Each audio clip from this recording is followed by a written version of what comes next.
What does it mean to be happy? How can you find happiness? Short answer, that happiness is in here. Let's talk about it. Let's talk about emotions as well, just in general. I have always been a pretty happy and optimistic person. It's funny because I don't know exactly why. And I'm not saying that my life was without issue, right? Because everyone has problems that they need to go through. I used to be angry, especially in elementary and middle school. And that anger wasn't necessarily an anger towards people and the world. It was an anger towards not being understood and not being able to properly express myself and share those experiences with others. For some reason, I have always had the tools necessary to work through life. I just naturally gravitate towards healthy coping mechanisms. And even if that isn't something that you naturally do on your own, I think it is something that is important to develop. So for me, where might this have come from? Proper emotional regulation.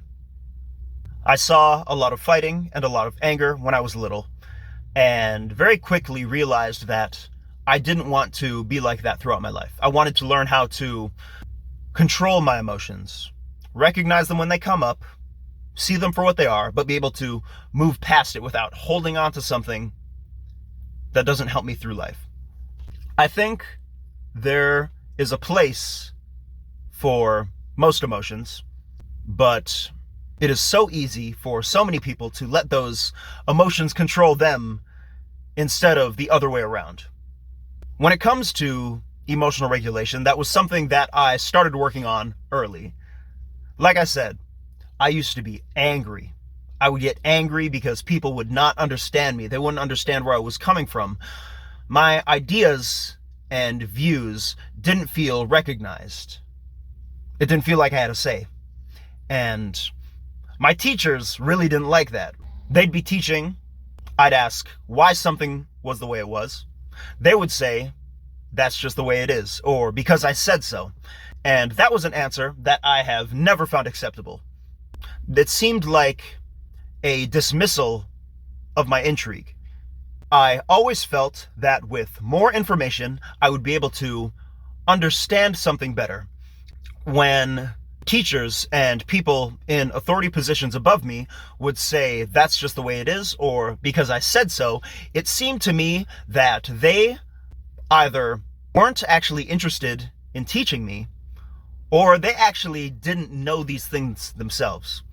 I think that is a moment that everyone comes to at some point when they realize that their parents and teachers and everyone that they're learning from don't have all the answers. I was very young when I realized I would need to find these answers for myself.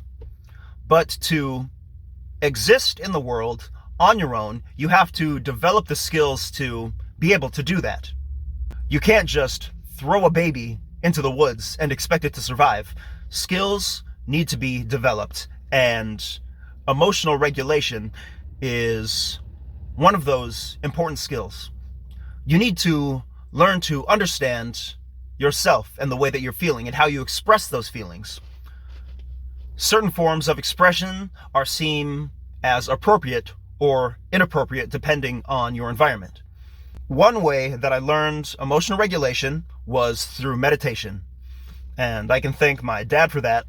Between the ages of 5 and 10 years old was probably when my father taught me how to meditate. That is something that has stuck with me throughout my life since then.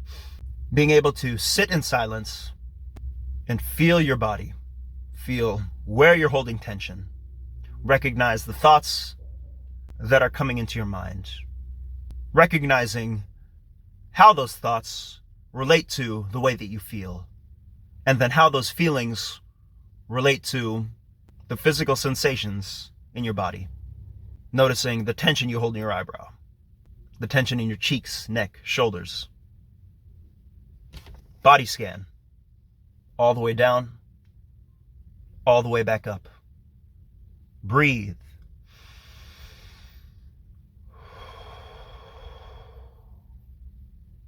Then let those thoughts go, relax, and then just focus on your breath and everything else in your environment. What are the sounds that you're hearing? What are you smelling? Where is your body making contact with the chair or the bed you're sitting on? How long can you sit in this awareness? Distractions happen.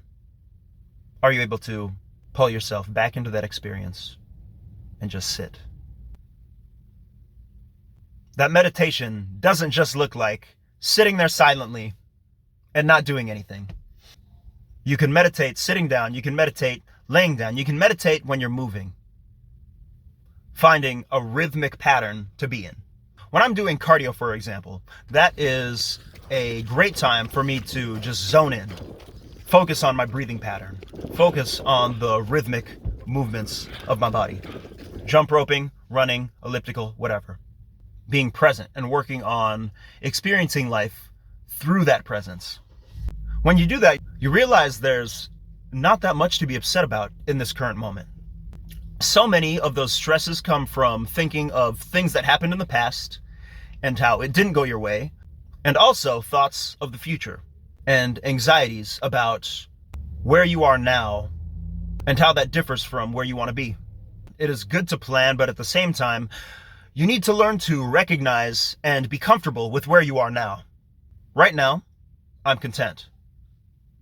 I'm at a laundromat waiting for my clothes to dry, and I'm chilling. This is the perfect time for me to make a video while I'm waiting for this, right? I have found something else that is meaningful to me, and I'm able to do that with this time. At the same time, I know that this isn't how I want to spend my whole life. I'm not going to live in my car forever. I'm not going to be going to laundromats forever. That is not something that I want to be doing, and I understand my life needs to change in some manner for that progress to happen. I recognize that will come with time. I have plans in place. I have a step-by-step system that I'm following to hopefully get to that better life in the future. But even though I'm not there now, I'm able to recognize this moment for what it is. Most of the time, you can be at peace. Unless you are actively fighting to survive, you can find peace. Most of these issues that we're dealing with aren't that big. You're born, you live, and you die. That stresses so many people out, but it is what it is. What's that quote? I don't remember it exactly, but it's something along the lines of knowing what you can change, knowing what you can't change, and knowing how to tell the difference between the two. If you can do something, make a choice and follow that choice wholeheartedly. If it's something that you don't have control over, live in that experience and focus on the things you can. I think that's where you find happiness. Happiness is found in that recognition of life in the moment and gratitude for what you have. And like I said earlier, I have always found myself following the healthier coping mechanisms, but where I am now still had to be developed. I didn't have the experiences when I was 5 to be at this level of peace, right? You have to go through those experiences of life, the good and the bad, to come out as a whole individual. And I'm not saying I'm whole. I know what I'm aware of right now. There are so many aspects of life that I have never had to experience.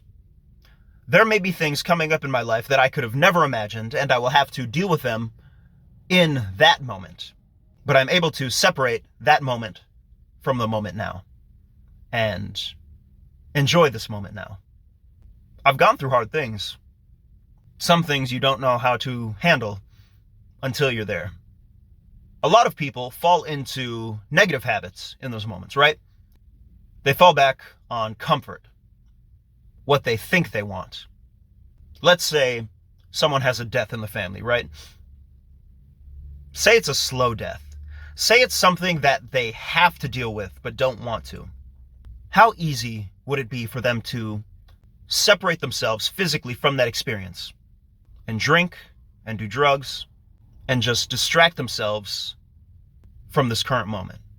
In the short term, they find comfort, but those issues don't go away. Eventually, that is something that they will still have to deal with. But by following those negative habits, they're then just that much further away from finding that peace. Take that same instance of someone in the family dying. How does that make you feel? Instead of distracting yourself, live in that moment. Do what is necessary to make that death as comfortable as it can be for that individual that's dying, right? Work needs to be done. They need to be taken care of. Their house needs to be taken care of. The people around them need someone to have that presence. Do you get what I'm saying? It's hard. You have to be willing to do the work. That's something that I've experienced, right? It hurts in the moment, but eventually you do come to recognize the value in sticking to your morals, having integrity. It pays off. And I'm not saying I'm an expert on any of these things, but I know what works for me. And in terms of the emotions that I regularly have and how I regularly express myself, I think I'm doing pretty well. Find that happiness within yourself. Find what is meaningful to you. Find that peace. Learn to meditate. Let me know how it goes.